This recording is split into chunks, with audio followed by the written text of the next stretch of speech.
தற்போதைய செய்தியை பார்த்து கொண்டிருக்கிறோம். நெல்லை மேயரின் ராஜினாமா ஏற்கப்பட்டிருக்கிறது. நெல்லை மாநகராட்சி மேயர் சரவணனின் பதவி விலகல் கடிதம் ஏற்கப்பட்டிருக்கிறது. முழு விவரங்களோடு செய்தியாளர் ராஜா இணைப்பில் இருக்கீங்க. கள நிலவரம்.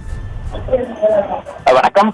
நெல்லை மாநகராட்சியில் மேயருக்கும் கவுன்சிலருக்கும் இடையேயான தொடர்ச்சியாக மோதல் போக்கு நீடித்து வந்தது.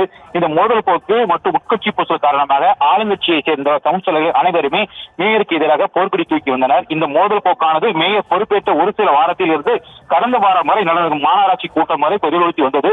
குறிப்பாக மேயர் மாமன்ற உறுப்பினர்கள் மோதல் போக்கு முடிவுக்கு வராத நிலையிலே எத்தனை மாநகராட்சி இருந்து வந்தது. இதனால் மக்கள் நல திட்டங்கள் கடுமையாக பாதிக்கப்பட்டுள்ளது. 1ஆம் தேதி மேயர் சரவணன் நெல்லை மாநகராட்சி ஆணையாளர் டாக்டர் சுபம் ஞானதேவியிடம் ராஜினாமா கடிதத்தை அளித்துள்ளார். அதன் அடிப்படையில் மேயர் சரவணன் பதவி விலகியதை தொடர்ந்து துணை மேயர் ராஜு தலைமையில் மாவட்ட கூட்டமானது தொடங்கி 3 நிமிடங்கள் நடைபெற்றது.